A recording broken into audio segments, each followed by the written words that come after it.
53,877. So, that quick sort of, 26,000 and then the drop. I mean, so we are sort of picking up from where we left off yesterday in that sense. Bank Nifty is also down about 0.2. Mid-cap index is down about 0.25%. So actually all in line. IT index is down another 1/3%, 0.4% straight off the bat. So, yesterday, of course, the IT services pack, it's been a little mixed last last 2 weeks or so.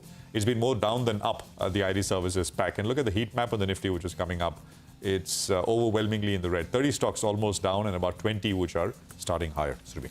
Okay, let's look at the individual movers and shakers then. On the lower side of the Nifty, Bajaj Auto, LTI Mindtree, Apollo Hospitals. So these are three diverse from very different sectors.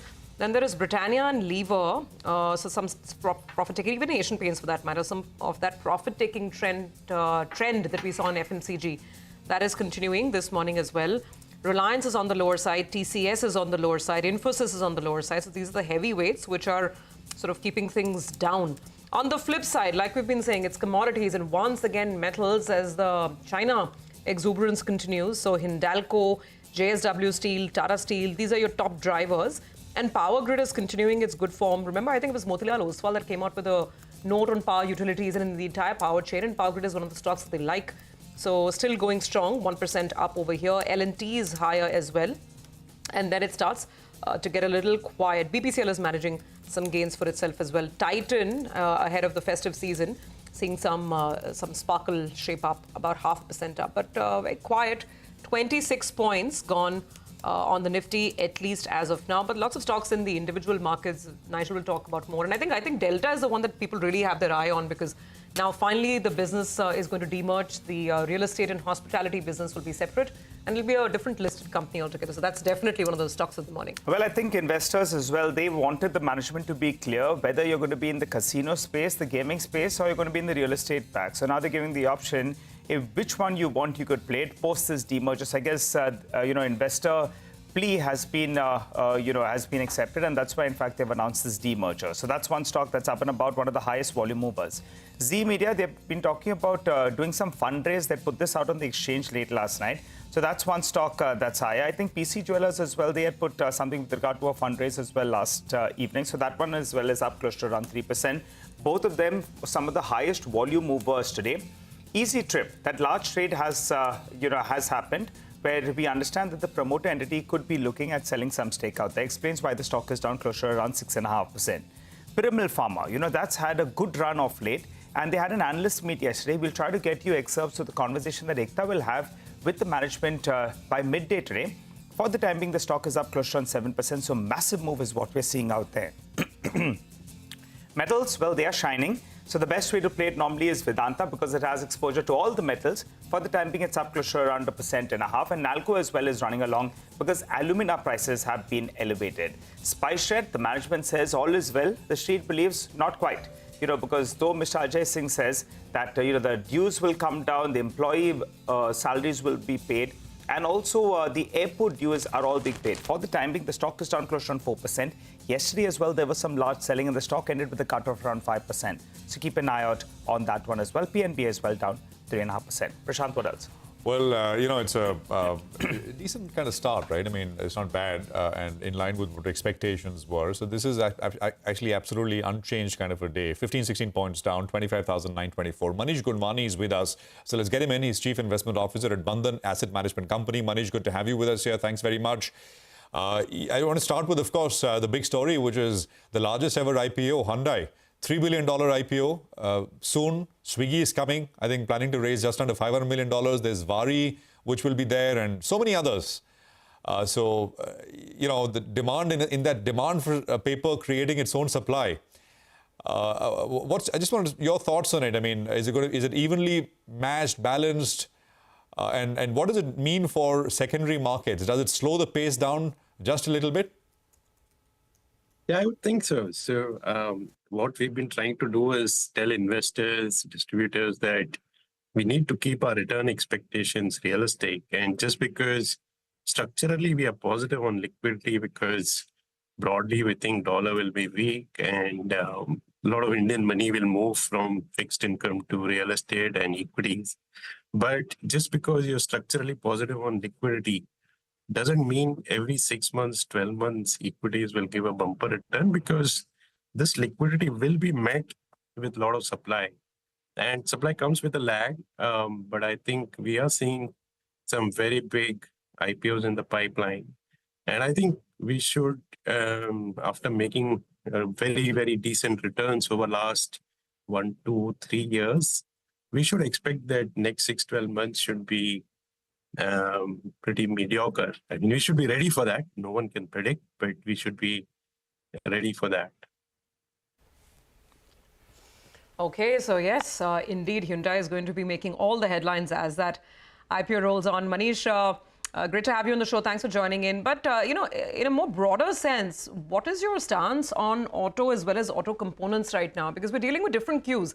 Global-facing companies on the ancillary side, they're looking at slowing demand. We all know what's happening in Europe. All these major OEMs are constantly cutting down their, rolling back their guidance.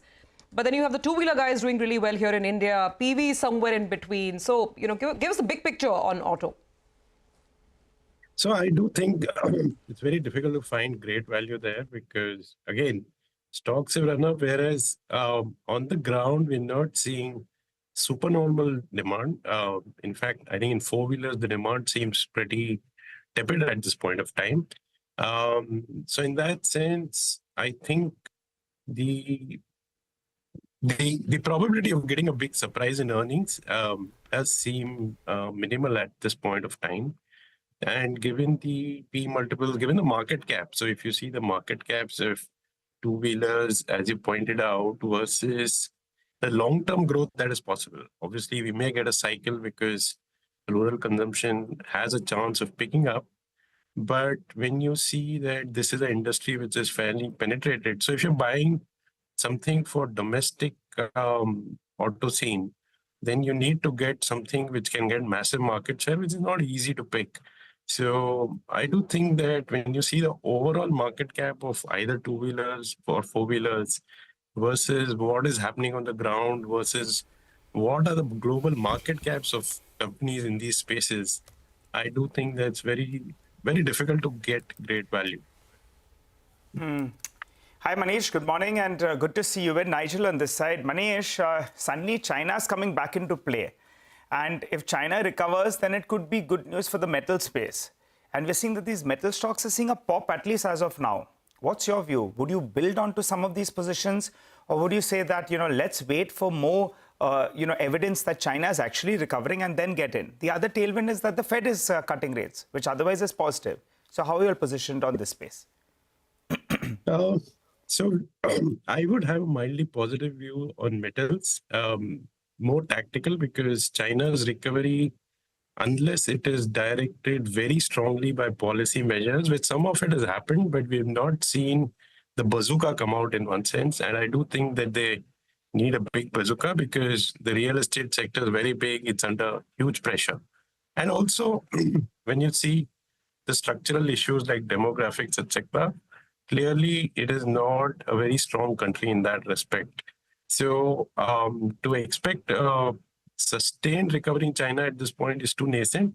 But yes, I think when you see rest of the market versus metals, when you see the asset value, when you see the free cash flow, the dividend yields, at this point, also helped by the fact that, as I said, if your medium-term view is that dollar will be weak, so the downside on commodity prices may not be too much from here, apart, of course, in the scenario where US goes into a deep recession. But right now, I don't think the market is pricing that in.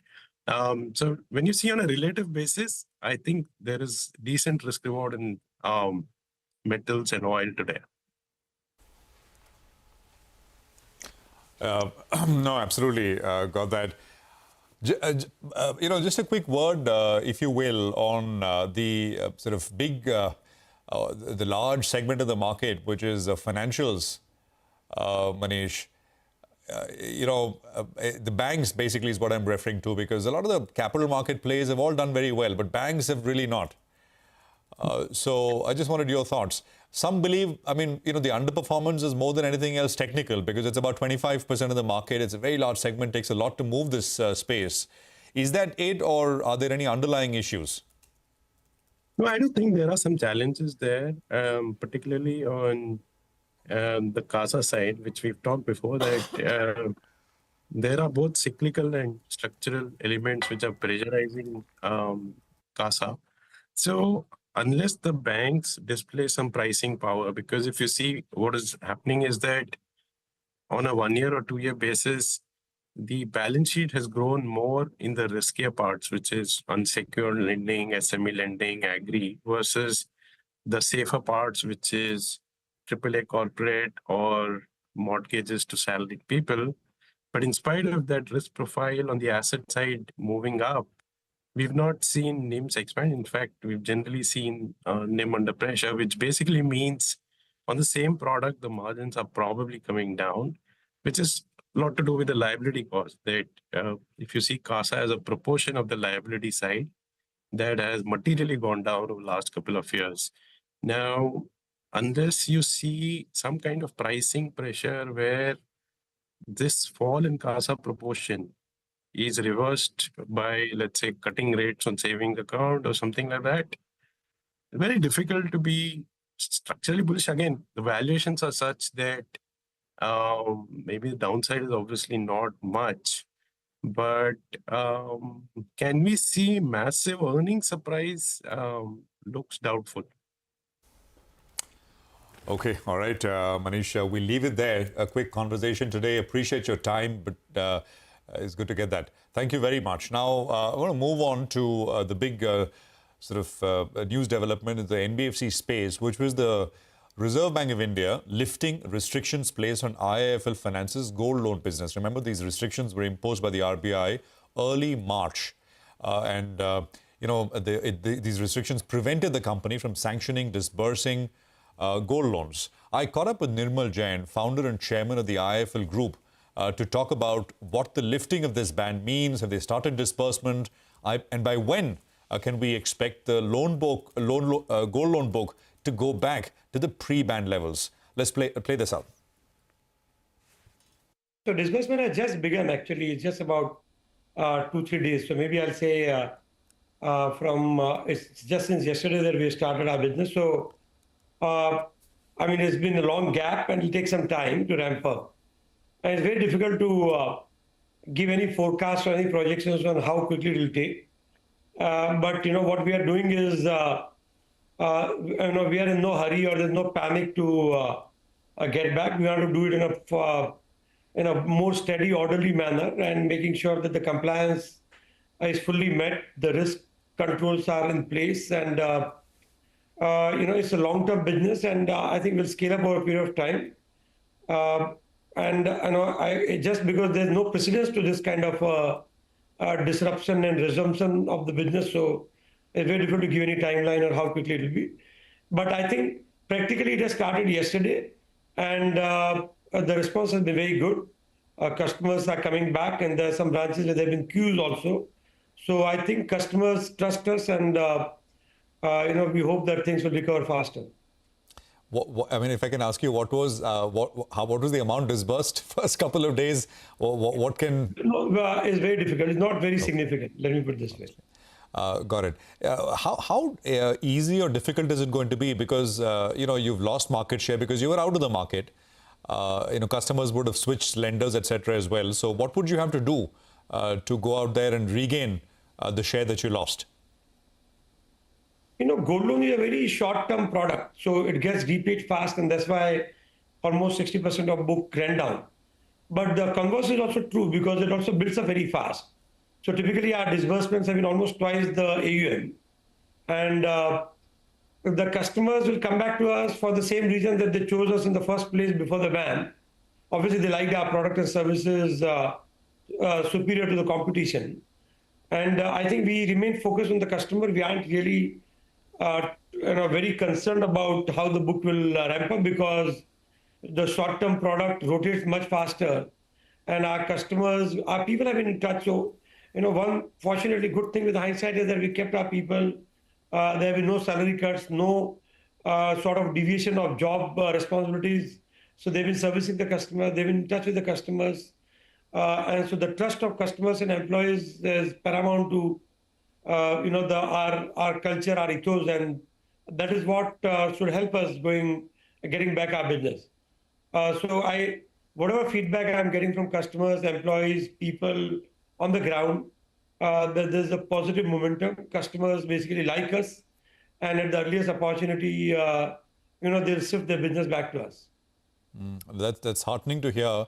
Mr. Jain, the ban came into effect on the 4th of March, right?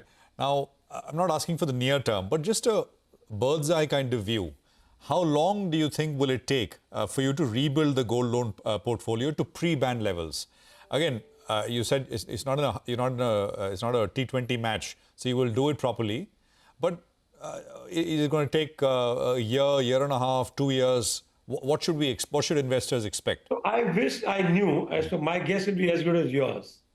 But if you get, logically, as I was saying, that disbursements can be twice the AUM, then, maybe, so again, as I said, that these forward-looking statements have to be taken with a pinch of salt because, people should do their own analysis. And as I said, my guess is very difficult to really figure out.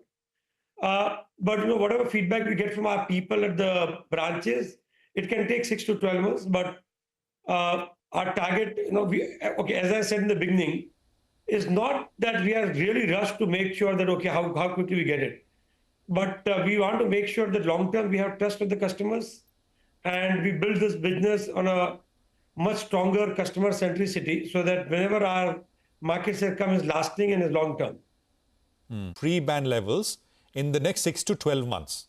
Again, yes. I'm not going to hold you to that, but that's a bird's eye kind of view. I think that's the correct way to put it, yes. Okay. Got that. Can higher gold prices also act as a bit of a tailwind? I mean, gold prices are significantly higher where they were in the month of March and where we are now.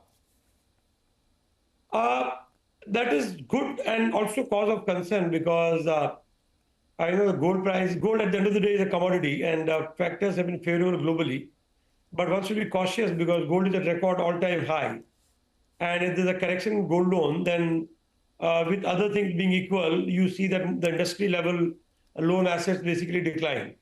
And there was a very, actually, if you remember 2013-14, it was a big blow to the industry when the gold prices suddenly fell by, I think, 25-30%. So I would be rather cautious. And that is why we would diversify rather than just be overly dependent on gold as a medium-term strategy, because gold prices, they can rise so rapidly. I mean, at any point in time, I can't say when, because as of now, all analysts, all experts will tell you that gold is looking good with interest rate cut in the US and many other factors. But we have seen historically that things can change overnight. And I would be rather cautious by the fact that the gold prices are at a very high level. I got it. You said you want to build out the other segments as well. I mean, actually, you had pullback growth in the non-gold loan segments as well, as a means to conserve liquidity, etc. Now, with this coming back on, will that also should that also ease in a way? So, we have 3 separate entities. Our listed entity is primarily into gold loan and business loans. And we have housing finance and microfinance subsidiary companies. So as far as housing finance, microfinance are concerned, they are independently managed and also funded separately. And I don't think there should be any challenge in getting the growth back in those businesses subject to industry conditions as such. Now in the NBFC, which is the listed entity where there's a gold loan, the ban on the gold loan, has another significant business, which is a business loan. And we basically focus on small businesses, MSME, as we know them. And in these MSMEs, we do both secured as well as unsecured loan. And typical loan size is less than 10 lakh rupees, or it can be up to 30 lakh rupees, but the average will be less than 10. This is a segment where we have a natural advantage because we have a network of branches. As a group, 4,500 branches. Gold loan alone has 2,700 branches. We have people on the ground. These branches are located in the clusters where these kind of MSME enterprises, typically retail shops, traders, these kind of businessmen, they're around the shops. Many of them have been our customers for gold loan. So we see this as a significant synergistic business to expand and diversify our longer term. And this business, in terms of sheer target market, is much, much larger. And there the growth can be a lot more sustainable. And it's really not vulnerable to gold prices. Mr. Jain, I was reading a sort of analyst report, and it said that just to come back to gold loans for a bit, co-lending was a big driver for your profitability there. Spreads were 800 to 900 basis points before the ban came through. Is that going to be the main channel for conducting gold loans? Co-lending will continue as an important strategy. I don't think there's a margin booster as such, but it preserves capital and also reduces the risk on the balance sheet. Because if you borrow, probably you might borrow a slightly lower rate. But I think co-lending has been our strategy as a long term, to make sure that the risk is mitigated. The leverage is much lower. As you can see, our leverage around 3 is very low for an NBFC like ours. And most banks that we've been talking to are very keen to restart the business at the earliest, restart the co-lending operations. And if you see last 6.5 months, we have returned almost about 11,000 crore rupees of bank money for co-lending, DA, and all these partnerships that we had. And almost about 12 lakh customers would have closed their accounts and repaid the money. Everything has happened very smoothly. So actually, this has been trial by fire that we have stood well. Because for any lending institution, the real true asset test is, if there's a run of the liabilities, can you really liquidate your assets and repay? And I'm really proud to say at the same time, it has been like the testimony of the system that we have, that we have repaid such a large amount of money, closed so many customers' accounts without a single issue of asset quality or any issue of any significance about a customer grievance or asset quality. Absolutely. Mr. Jain, let's sort of round this up with a few projections. Again, you're coming out of a phase which you described as unprecedented, so there is no playbook for this. But your AUM, overall AUM, was about 79,000 crores as at the end of last year, FY24. Can you tell us in FY25, what should we expect? It's very difficult, Prashant. So how much lower would it be? Sharply lower? Does it look a lot better now? Just some sense. It's absolutely impossible to give forward-looking statement at this point in time. So maybe once we restart our business, couple of months, 2-3 months, then we understand the pace of growth. But I think from a longer-term strategy point of view, India is a huge market. The growth is there.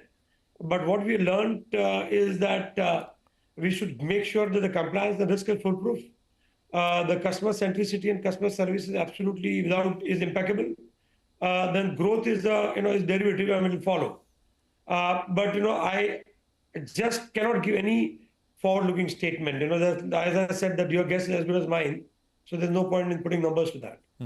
I mean, your historical growth rate has been between 20 to 25%. So whatever happens in FY25, beyond that, 26 onwards, I mean, one should expect those kind of rates to come back. Think, I mean, just looking at history. I understand.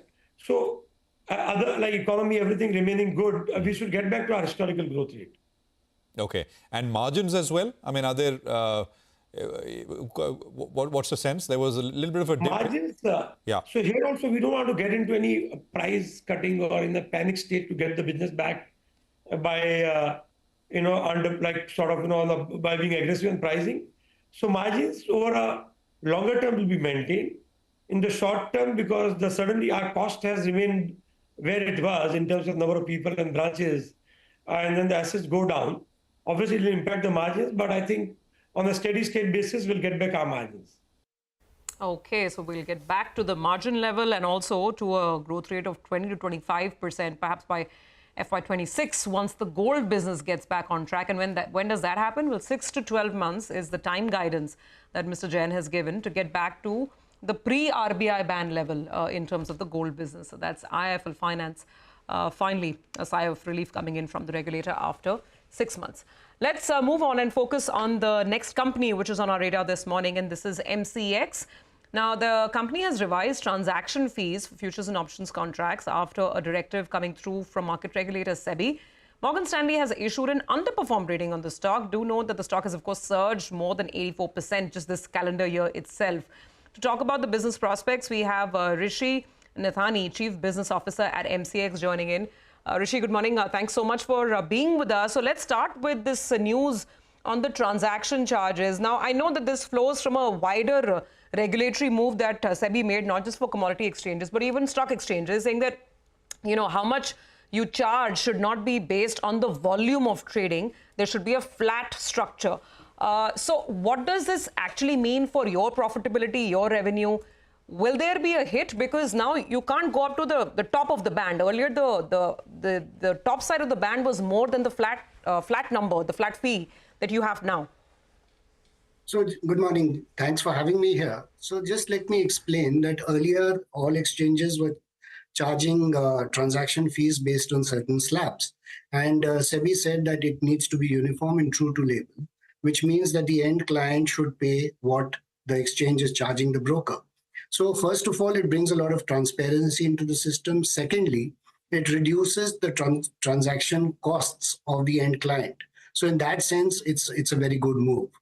Now, in terms of you're saying that we cannot charge the highest slab, but at the same time, we cannot even charge the lowest slab. So we have made the charges in such a way that it is around our average realization. So I do not see any major impact of these transaction charges on our trading volumes or our revenues. Hi, Rishi. Good morning and good to see you. And I'm looking at a note from Morgan Stanley this morning, and they believe that give and take everything. If everything is constant, they believe that your EPS estimates could move up by around 5% in FY26 based on these changes. Do you concur? Low single-digit increase is possible? I'm not an analyst. I can just drive business, and that's what I'm here for. And we'll focus on doing that, and we'll leave the predictions to the analysts. Right. Rishi, hi, good morning. Prashant here, and good to see you. It's been a while. Could you, again, not asking you to don the analyst hat, but incrementally, does this help or hurt in terms of incremental earnings? No numbers, nothing. Or you think it'll be neutral for you? You'll be able to manage this? Thanks, Prashant, and good to see you again after quite a long time. So first of all, please understand that this helps the market participants in the sense it helps the end clients. And wherever end clients are helped and more transparency is brought into the system, it is always better for the entire system, number one. Number two, in terms of our revenue or the impact, all I can say is that we have made the transaction charges around our average realization. So I do not see how it would impact us either ways. The other one was, the rule requiring you, if clearing interest on clearing funds has to be returned, right? That was the other bit. Could you talk to us about that? Could you quantify some sort of an impact? What do you see? So that's a clearing corporation issue, and you'll have to speak to the clearing corporations regarding that. I will not be able to comment from the exchange perspective. No, but at the exchange level, will this move earnings in any which way incrementally at the margin? So as I said, exchanges don't handle the funds. That is a clearing corporation activity. No, but Rishi, I think what our understanding is, and correct us if we're wrong, because this was sort of the interpretation floating around in the market, and this is still a consultation paper. I don't think we have the final rules in this just yet, that the income that the clearing corporations were earning, that needs to be given back to clearing members as well. I mean, in some proportion, there's a change happening over there. What is your understanding of the issue? Where does it stand right now? And at MCX, is there any revenue you're earning because of these returns being made to clearing members? No, so at MCX, we do not. As I said, this is a clearing corporation issue. The clearing corporations handle the funds, and that is where the money lies. So, as I said, I would not be able to comment on that. You'll have to speak to clearing corporations on that. Interest income that MCX is earning at all in any format because of these funds lying in the clearing corporation, right? So there's no impact. No, so MCX doesn't earn. It's the clearing corporation which handles and gets the revenues from that. Okay, all right. Rishi, as you clarified at the start of this interview that you drive business. So, there could be a couple of changes. There's a discussion that increase in the lot size. How do you think this impacts, business, volumes, revenues? So as I understand, this is not applicable for commodity segment as of now. It is only for the equity index segment. And going forward, if it is applicable to the commodity segment, we will cross that bridge when we get to it. Okay. Do you expect it to? Are there any discussions underway for commodities as well? Or not yet? I can't comment on it. Oh, okay. So that's a yes? Okay. Is something, is there a conversation happening? We don't know if it will result to something or not. But can you tell us that much? So as I said, there is nothing about the commodities at present. And as and when it comes, we'll cross that bridge. Okay. Now, over the last 2 years or so, and we've discussed this in the past, the big excitement and I think what has excited investors in the stock has been the huge jump in options volumes, right? And I think we spoke when total options volumes notional were not even, I think we were at about 60,000-70,000 crores. And we were asking you, when will you hit 1 lakh crores? Can you give us the trajectory there, Rishi? Sure. What do you expect FY25 to end with? What kind of growth can we expect there? See, I can only tell you what we've done. What will happen is up to the market. As you know, we are a trading platform. And while we try to, focus on our business, end of the day, it's about the participants who decide how much they trade on the exchange. Having said that, all I can tell you is that in FY24-25 till date, our overall turnover is 1.95 lakh crores versus 1.09 lakh crores last year, out of which options is 1.69 lakh crores compared to 89,000 crores last year. And futures also has seen a tremendous growth at around 26,000 crores versus 19,500 crores. So the growth has been across futures and options and again across segments. And on 14th September this year, we hit a record high of 4.72 lakh crores with many commodities also hitting new highs in terms of turnover. So it's been broad-based growth, it's been all-round growth, and we hope that the market continues to support us, the market participants continue to support us in this way. So, Rishi, while of course those turnover figures are looking fabulous, the market also wants to know what this increased trading volume is going to mean in terms of revenue and profitability, right? And while MCX has been doing well with the way the stock is surging, I think the market wants more. I think first quarter, some of the estimates were on a margin of 60% plus. You were just, you were below that mark. So let's talk about, revenue projections, given that you're looking at more product launches as well. So revenue FY25 and the steady state sustainable margin profile that you will target over this year. So both in terms of revenues and margins, I will not be able to comment. What I can say is that we hope to continue the growth we have been doing and maybe even, try and grow on that as well.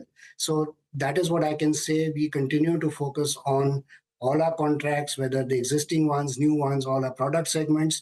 And with this clarity of uniform transaction charges also, we hope that the end customers will benefit and overall the participation on exchange should increase. Because, last year also we have seen a very healthy growth in our overall traded clients, and we hope to see that grow. We have seen more FPIs participating on the exchange, and that also is growing in a very healthy manner. We have lots more questions, Rishi, and you'll have to come back again. But I just want to end with this.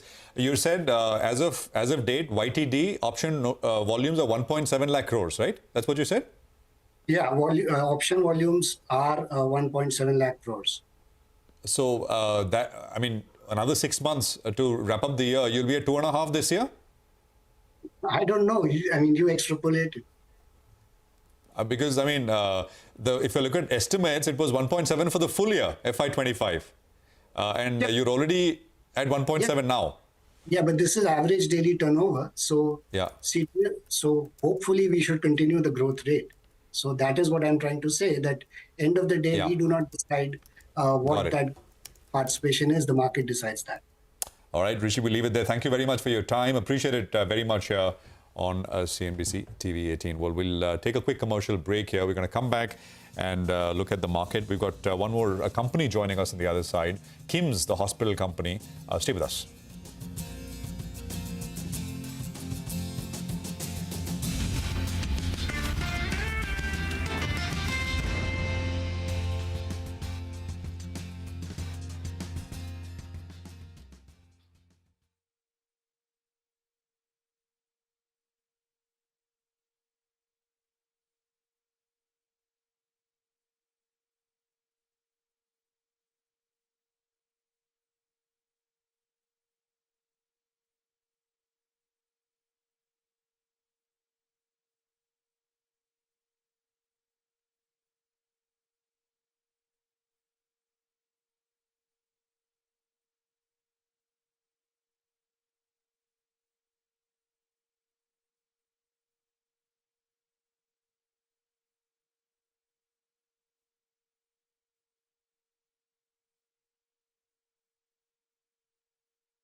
Welcome back. Well, the next management that we have on the show is Kim's. And to help us out with all of that, we have the management who's joining in on the show. Hi, sir. Good morning, and thanks a lot for joining in.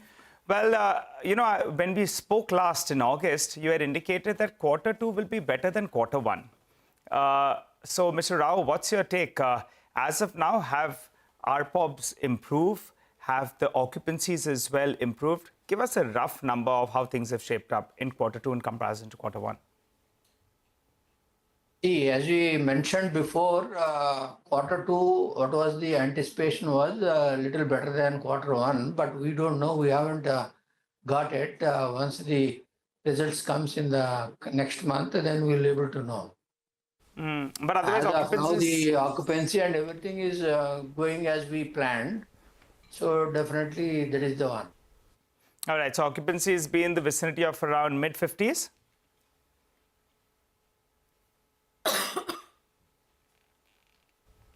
Mid-50% occupancy, Mr. Rao? Yeah, basically, see, you know that we cannot able to give anything what's happening in the futures in the Q2. And why are you putting me in the soup? Okay. All right. Mr. Rao, then tell us about that agreement with Sri Chand Hospital.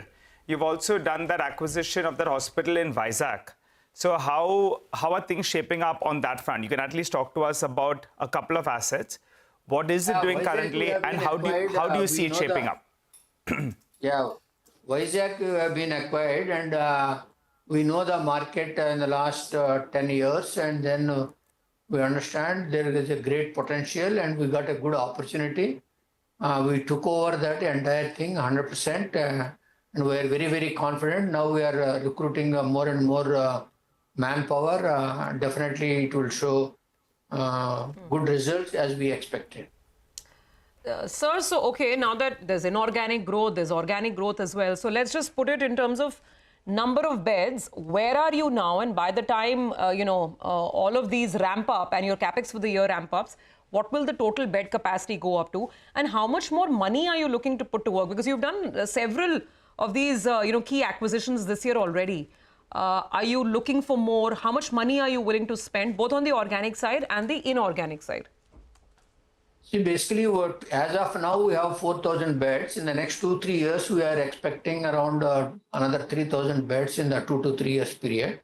Some of them owned by 100% by us. Some we are doing in a O&M contract.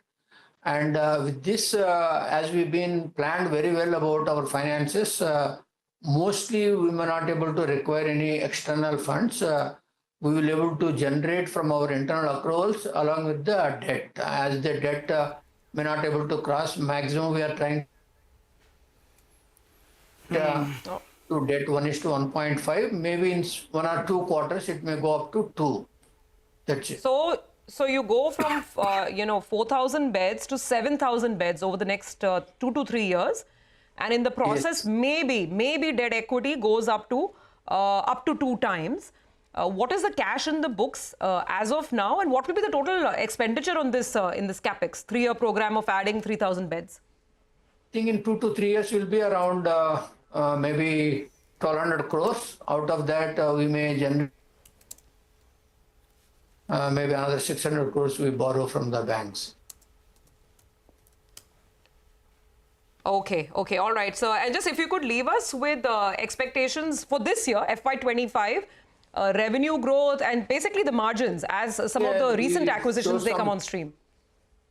Yeah, the growth will be as we anticipated before. Now we have done a few acquisitions, one in Vizag, and we have taken one in Kerala. And then with this, I think there may be a little more than what we expected usually. So we were looking around 10% growth. Maybe it may go up a little more than that. And at the same time, and these are all the EBITDAs will come down, maybe you neutralize, we have to wait and see. We are very, very confident it will be on a positive side, everything, because Vizag is a known place and we understood the business very well. This is the Kerala one, what we have taken over is already existing hospital. There is a lot more awareness in the consultants. Many people are joining. We are also expanding another 200 beds there. So we are very, very confident whatever we have taken, it will be very good. Okay, all right, so we'll leave it on that note. Thanks very much and good luck with your expansion plans.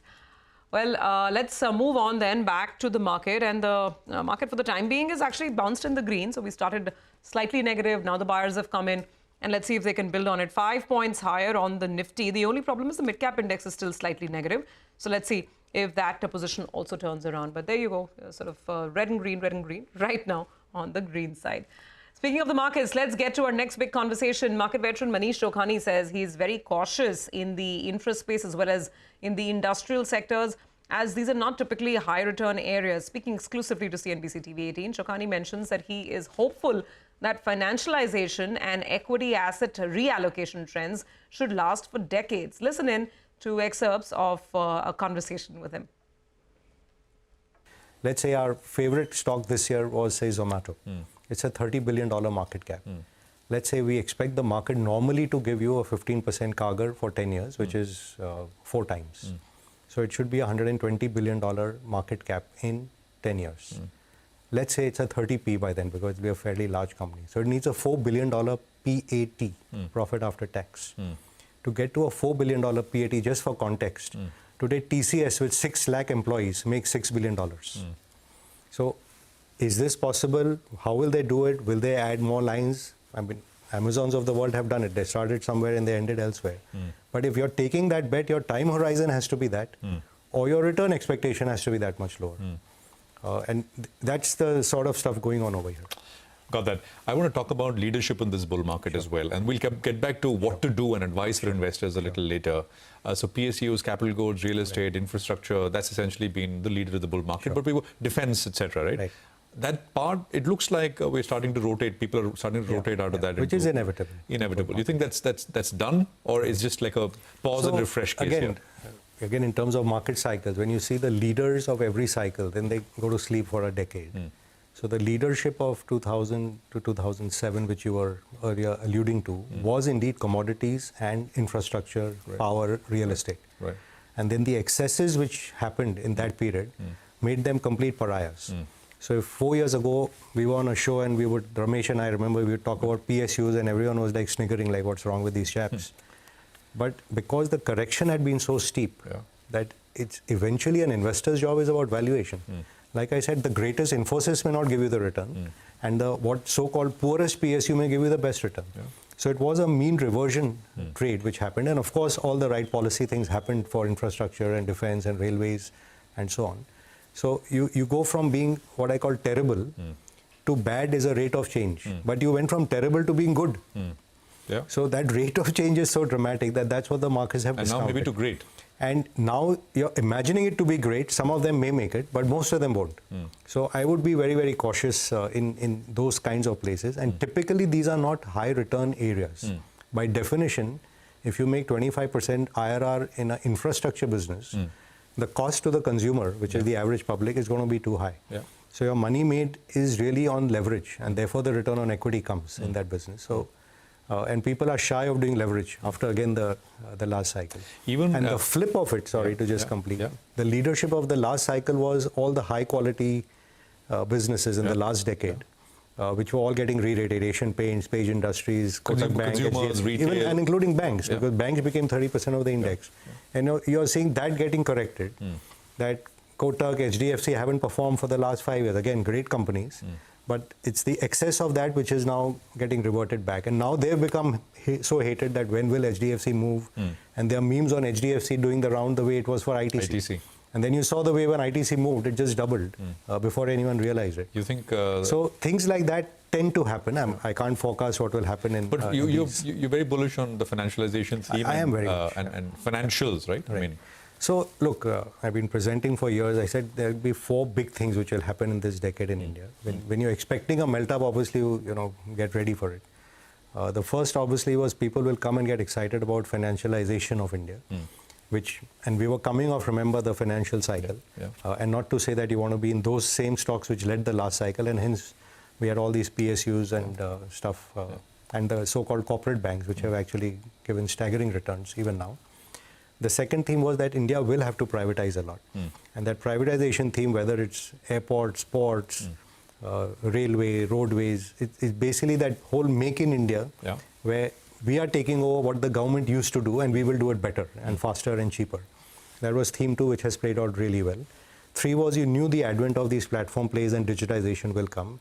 And indeed, all the Zomatos and the Nykas and all played exactly into that theme, which have also done remarkably well. And the 4th was that people will come to India. Why? For consumers. And the consumer discretionary will be the place to be, not the FMCGs of the past. And those also have done incredibly well.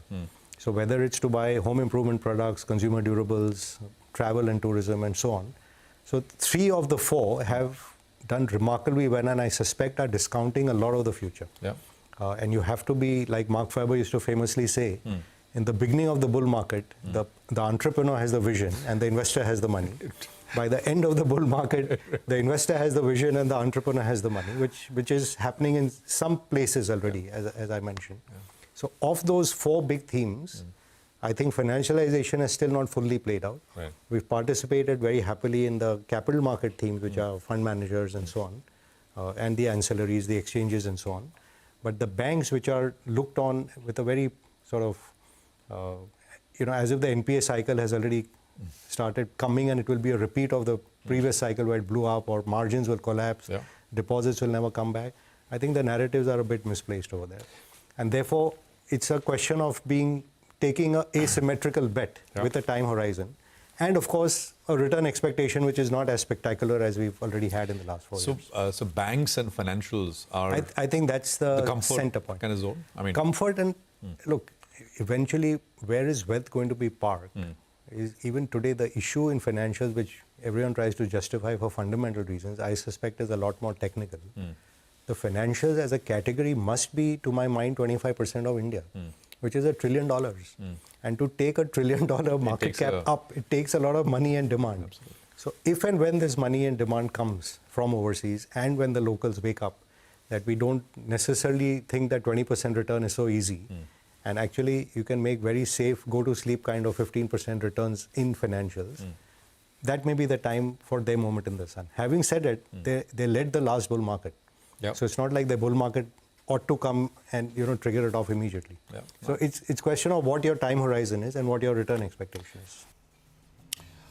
Okay, well, that's an excerpt of the conversation, but you can catch the full one with Manish Shokani at 11:30 a.m. Today. And that's going to be an interesting one. We sort of go all over and discuss a lot more sectors, examples from the past, and essentially advice for investors as well, I think. Very, very nicely put by Manish. So that's coming up later, 11:30. We'll take a quick commercial break here. We put the focus on commodities with Manish when we return. Stay with us.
Welcome back. Well, the equity market is, consolidating. The bias is a little positive, but let's find out what's hot in the world of commodities. We have Manisha joining in.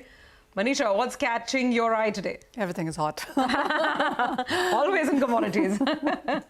But gold should be on your screens because, we've seen not just another all-time high in the US dollar terms, but for the Indian markets as well. Well, India was actually trying to catch up since the duty cut of nearly 9% this budget. So there was this huge divergence in the international markets and the Indian prices. But with 75,000 now taken off in the Indian markets on MCX, we are looking at all-time highs for the Indian markets as well. And then it is not just in dollar terms or rupee for that matter, because the gold has hit all-time highs in various other currencies like a Chinese yuan, a Japanese yen, euro as well, and various other currencies in Asian markets also. So the gold run clearly is golden right now. But the US consumer confidence has slipped to the lowest in last 1 year in US, and that clearly led to the last leg of gains in prices. And then apart from that, if you look at the dollar index decline to a 14-month low, that has been supportive as well. If you look at the gold prices for the month of September, we have gained by almost 5%. And if you look at the international markets, well, we have seen the gold prices gain up by 28% in this year until now. There are prospects of less restrictive monetary policy going forward that has been supportive. Also, the elevated geopolitical tensions in Middle East, where more countries perhaps seem to be joining in, is what is leading to safe haven buying in case of gold. And then there is consolidation in gold mining, more mergers and acquisitions happening. That tells you that there is lesser mines and then no more mines coming in for this area, and that has been supportive. Also, when you look at the gold longs that have been constantly on an increase, highest since March 2020, by the way. So the net longs continue to be very bullish in case of gold as well. And then it's not just gold. If you look at the silver prices, we gained up by 5% in the overnight markets. This one is trading at around 4-month highs as well and above $32 an ounce. And that has been the case with overall precious metals. Platinum prices gained up by 3% overnight. Palladium has been up 2% as well. And there is loads of data coming in this week, and that would tell you on where the dollar index would go and how you should be dating at gold as well. So the new home sales data from US comes in on Wednesday. Then you have the weekly jobless claims that comes in on Thursday. And the most important PCE data from US comes in on Friday. That would tell you on how the Fed would react in the coming months as well. So until then, more gains continuing in case of gold there. Okay, all right, Manisha, thank you very much for that. Well, with that, we have to take a quick break. We'll come back on the other side. And in our special segment, It's the Economy, today Lata gets chatting with Jahangir Aziz and Luis Organis of JP Morgan on the Fed rate cut, the China picture and more.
The week before was dominated by the Fed and what it would do to all markets. But this week has been dominated by Asian central banks. The BOJ has sounded less hawkish than was expected. And the Chinese central bank, the PBOC, has surprisingly cut more than expected. So there is a lot to discuss on rates, commodities, currencies, and what it can do to, of course, the Indian economy and Indian stocks. Joining me are two experts from JP Morgan. We have Jahangir Aziz, who heads Emerging Market Economics, and Luis Ogaris, who is the head of Global Macros, Commodities, Currencies and Rates at JP Morgan. Luis, Jahangir, thank you very much for joining me. Thank you. Well, let me start with the big announcement from China. Yep. Was it more than expected, this 20 basis rate cut and promises of more cuts? What does it do to the Chinese economy? So there are two separate questions. So the first question is that was it expected? It was more or less expected, right? But you have to look at the two of them separately. The 50 basis points of RRR cut, that was meant to create enough liquidity for the Chinese government to continue to issue bonds, because that was a basis on which we had called for a 50 basis points of rate cut. The 0.2% repo cut, that was tad higher than what we had. We had a 10 basis points of cut. But again, the amount and the timing of that was always quite uncertain. Clearly, as you pointed out in introduction, the Fed cut of 50 basis points is having an impact on emerging market in Asia. Asia was the place where you did not have enough amount of cushion with the Fed, and that was where the concern was that these countries or these current central banks could not cut without triggering concerns about and financial stability. I think the rate cut by the Fed has opened that space, and I think you will see other central banks follow. BI was the day before, yes. And BSP is probably going to be adding more rate cuts. So I think that the overall idea that the Fed, intransigency over its rate cutting cycle and making us wait for quite some time was holding back the central banks in Asia. Banks in Asia particularly, not in Latin America or other places, is playing out to be true. Okay, before you analyze the impact on the Chinese economy, sure, which we are all terribly interested, just to complete the argument, does this make it more incumbent on the Reserve Bank to act, at least from the currency angle? Because if there are so many cuts and the Chinese central bank also cuts, rupee appreciation will be uncomfortable. So I wouldn't bring FX directly into it, okay, because obviously, RBI has a, very ambivalent attitude towards what it does to the rupee, insisting that it only smoothens out volatility. But clearly, they have a view about where the rupee goes. But I would say that it's much more domestic driven, the need for RBI to cut. So if you have an economy, and let's not go into what recorded growth is or not growth is, let's look at the proof of the pudding. The proof of the pudding is core inflation.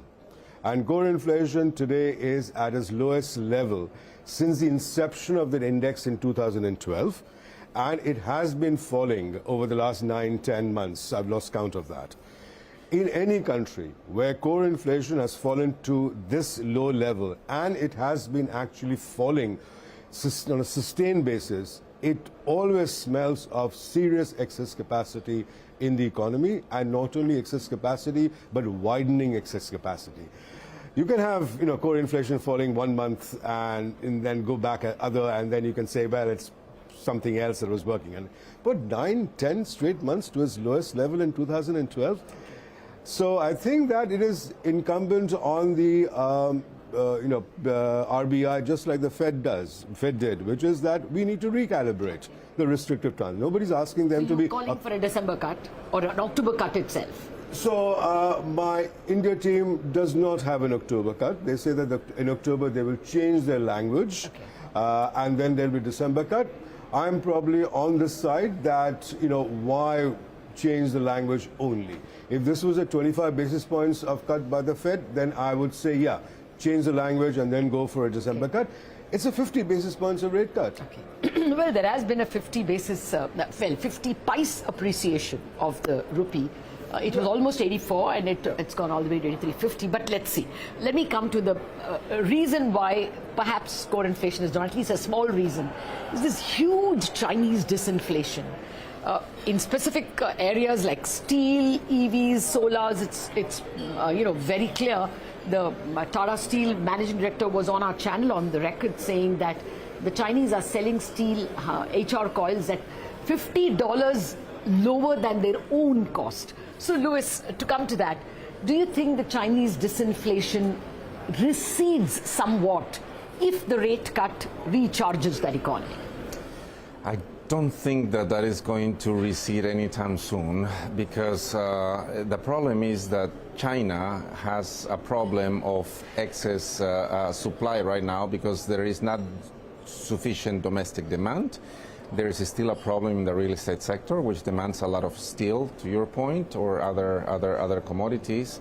And the solutions to that are not, anywhere to be seen. And we know from experience of any country that has had, boom-bust cycle in the real estate market, it takes time for this cleanup to happen.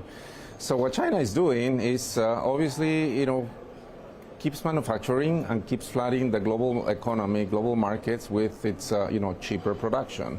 Yeah, that has been generating a lot of reactions, right? US, Canada, EU, you name it, imposing restrictions, some tariffs or protesting, this attitude. But China is not, they see it to their benefit. Yeah. Yeah, so exactly. I think that this disinflationary impulse from China, in my mind, is going to continue. Is not going away anytime soon. No. Okay. Just a word on the Chinese currency as well. It has appreciated from around 7.3 a couple of months ago to 7.03 now. Do you expect all currencies have, like the rupee has. What's your sense about the yuan itself? Will it depreciate more because of the inherent weakness? I think that the path in our mind is more for depreciation, but there as well, to the extent that it is a currency that is heavily intervened, right? And yes. And the reality is that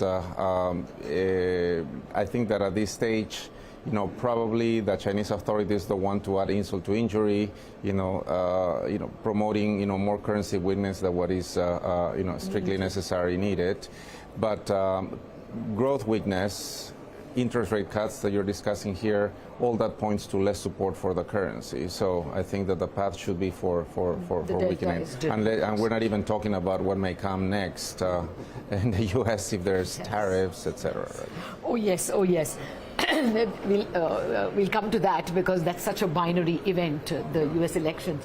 But if there is a dollar depreciation and yuan depreciation as well, India has the highest current account deficit with these two countries.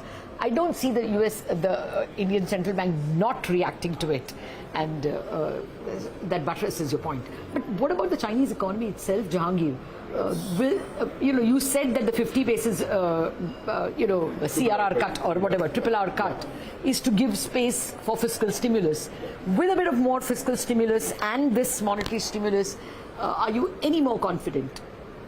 Look, so we have been continuously disappointed on the lack of change in the direction of policy.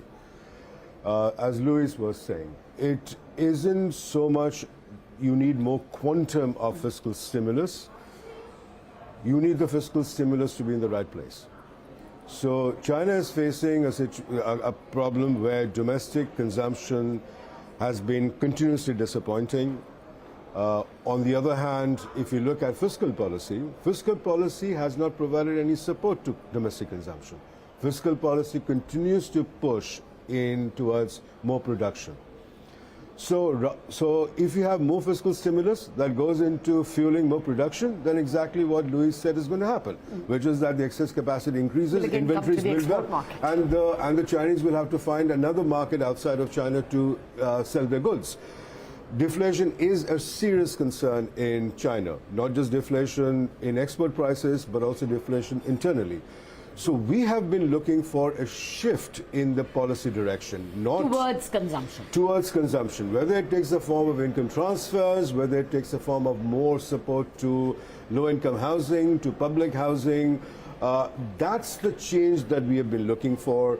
And unfortunately, we've been waiting for a long time for that change, and that change hasn't happened. Okay. Fine. Let me shift to the other major Asian country which has suddenly loomed in terms of importance in currency markets in particular. What's the expectation from Japan? More hikes? Yes. So we have to understand that what has happened in Japan is not a fluke. It is not all of a sudden that inflation is coming back.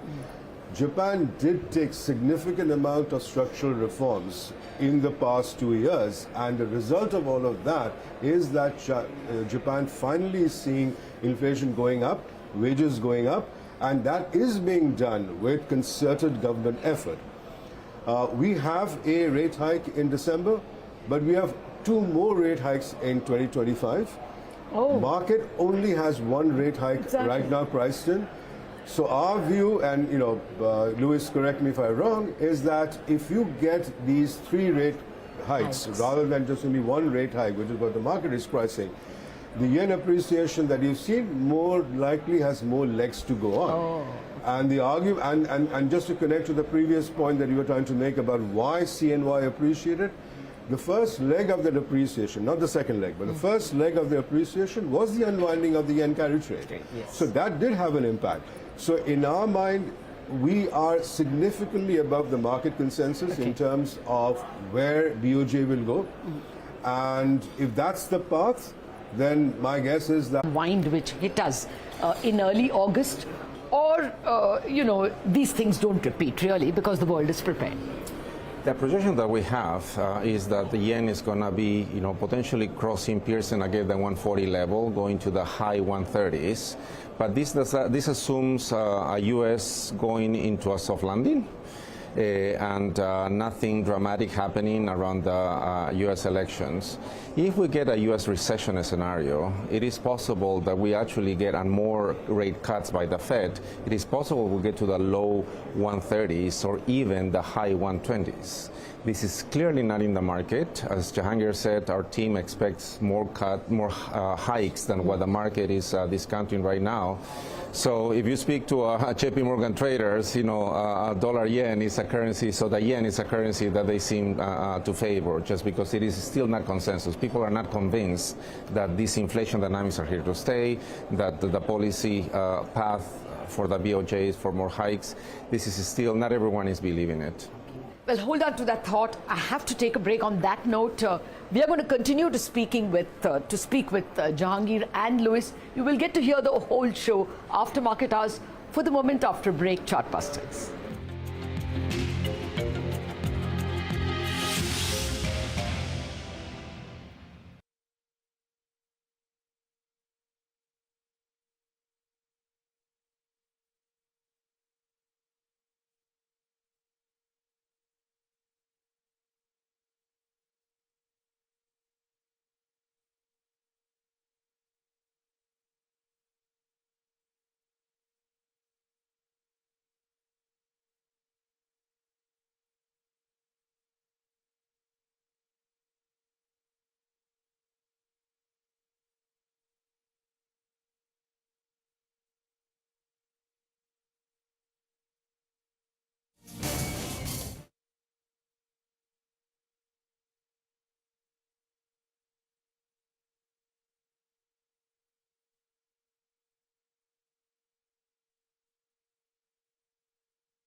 Metals continue to rally for the second straight day as rate cut guidance and a possible stimulus in China sparks optimism.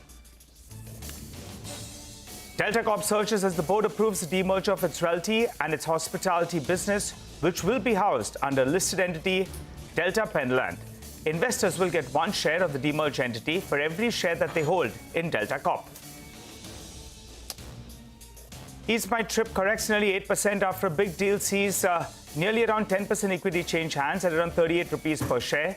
Promoter Mr. Pitti is likely to have sold 8.5% stake. Piramal Pharma surges after bullish guidance at its analyst meet. Shares rise after the company says that it has ambitions of being a global pharma company by 2030 and is eyeing $2 billion in revenue and 30% EBITDA margin by 2030. And Power Grid surges close to 5% as the Ministry of Power finalizes the National Electricity